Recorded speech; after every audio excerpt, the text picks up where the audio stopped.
विद्यार्थी मित्रांनो, आज आपण इयत्ता 10वी विषय मराठी कविता 9वी आश्वासक चित्र मिर्जा या कवितेविषयी आज आपण माहिती पाहणार आहोत.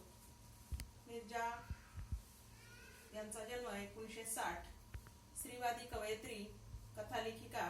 त्यांचे निरन्वय, वेना, श्री गणेशा, निरर्थकाचे पक्षी हे कविता संग्रह, जे दर्पणी बिंबले, ओल हरवलेली माती हे कथासंग्रह इत्यादी लेखन प्रसिद्ध आहे.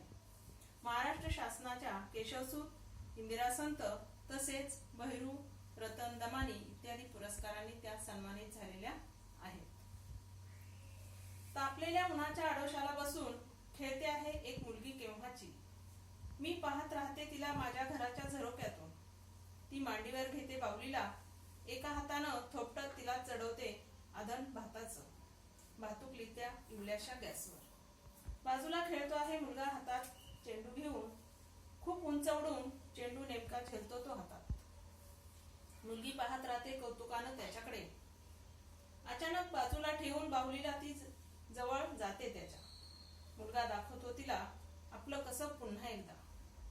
मुलगी चेंडू मागते त्याच्याकडे. तेव्हा तो हसून म्हणतो, तू भाजी बनव छानपैकी पाल्याची. ती म्हणते,